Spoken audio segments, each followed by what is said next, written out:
Hi, ഞാൻ ബീന ഉണ്ണികൃഷ്ണൻ. നമുക്കിത് കാൽസ്യത്തെ പറ്റിയിട്ട് പറയാം. എന്താണ് കാൽസ്യം? നമ്മുടെ ഈ എല്ലുകളിൽ നിർമ്മിച്ചിരിക്കുന്നത് കാൽസ്യം കൊണ്ടാണ് അല്ലേ.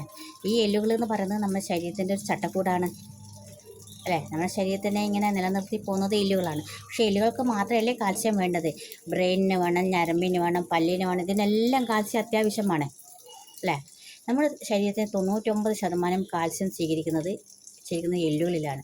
അതിൽ 1% മാത്രമേ ബ്ലഡിലുള്ളൂ.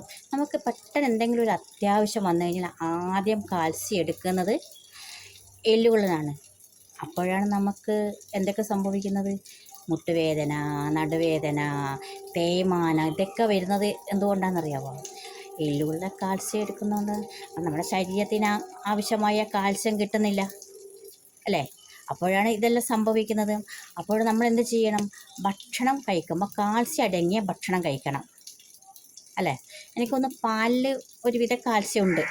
പക്ഷേ ഈ പാല് നമ്മൾ കുടിക്കുമ്പോൾ എന്ത് ചെയ്യുന്നത്? പഞ്ചസാര ഇട്ടിട്ടാണ് കുടിക്കുന്നത് അല്ലേ. പഞ്ചസാര എന്ന് പറഞ്ഞു കഴിഞ്ഞാൽ കാൽസ്യത്തെ ദഹിപ്പിക്കണം. പഞ്ചസാരയെ ദഹിപ്പിക്കാൻ കാൽസ്യം അത്യാവശ്യമാണ്. അപ്പോൾ അവിടെ കാൽസ്യത്തിൻ്റെ കുറവ് വന്ന് ഈ പഞ്ചസാര എന്ന് പറയുന്നത് നമ്മുടെ ശരീരത്തിന് ദോഷം ചെയ്യുന്നതാണ്. ഇപ്പം മിക്കപ്പോഴും നമുക്ക് എന്താ വെച്ചാൽ ഫങ്ഷൻ മാത്രമേ ഉള്ളൂ. അപ്പോഴെല്ലാം നമ്മൾ പോയിട്ട് ബേക്കറി സാധനങ്ങളോ ഐസ്ക്രീമോ എന്തൊക്കെയാണ് കഴിക്കുന്നത്? ഇതൊക്കെ കഴിച്ച് വന്നു കഴിഞ്ഞാൽ ഇതിനൊക്കെ ദഹിപ്പിക്കാൻ കാൽസ്യം വേണം. അപ്പോൾ നമ്മുടെ ശരീരത്തിൽ നിന്ന് കാൽസ്യത്തിൻ്റെ കുറവ് സംഭവിക്കുന്നത്. കാൽസ്യത്തെ മാനേജ് ചെയ്ത് പോകണമെങ്കിൽ എന്ത് വേണം? മഗ്നീഷ്യം വേണം, വൈറ്റമിൻ ഡി വേണം അല്ലേ. പക്ഷേ ഇതൊന്നും നമുക്ക് ഭക്ഷണത്തിൽ നിന്ന് കിട്ടുന്നില്ലെങ്കിൽ നമ്മൾ എന്ത് ചെയ്യണം? അത് കിട്ടുന്ന വിധത്തിലേക്ക് നോക്കണം. കാരണം നമ്മൾ സപ്ലിമെൻറ്റ്സ് ഉപയോഗിക്കണം അല്ലേ.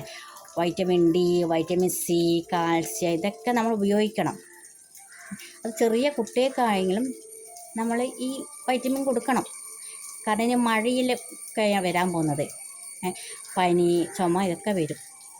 കുട്ടികൾ സ്കൂളിൽ പോകുമ്പോൾ കുട്ടികൾക്ക് ഭക്ഷണത്തിൽ നമുക്ക് കാൽസ്യം അടങ്ങിയ ഭക്ഷണം നമ്മൾ കൊടുത്തു വിടില്ല. അപ്പോൾ നമ്മളെ മക്കൾക്കും നമ്മൾ എന്ത് ചെയ്യണം?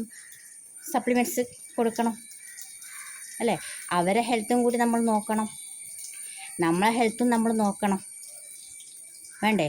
വേണം. അപ്പോൾ എല്ലാവരും എന്ത് ചെയ്യണമെന്ന് വെച്ച് കഴിഞ്ഞാൽ, ആഹാരത്തിൽ നിന്ന് വൈറ്റമിൻസ് ഒന്നും കിട്ടുന്നില്ലെങ്കിൽ നമ്മളൊരു ന്യൂട്രീഷനെ കണ്ട് അതിന് വേണ്ട സപ്ലിമെൻറ്റ്സ് ഉപയോഗിക്കുക. ഇപ്പോൾ എന്നെ സംബന്ധിച്ചോളം പറയുക വെച്ചാൽ ഞാൻ vitamin D, vitamin C, vitamin B ഇതൊക്കെ ഉപയോഗിക്കുന്നുണ്ട് ഞാൻ. അതേപോലെ നിങ്ങളും നിങ്ങളെ ഹെൽത്ത് സംരക്ഷിക്കുക. എല്ലാവരും നന്നായിരിക്കുക. അടുത്ത വീഡിയോയും കൊണ്ട് ഞാൻ വരാം. ഈ വീഡിയോ കാണുന്ന കൂട്ടരൊക്കെ സബ്സ്ക്രൈബ് ചെയ്യുക, ഒരു ലൈക്ക് അടിക്കുക. ഓക്കെ.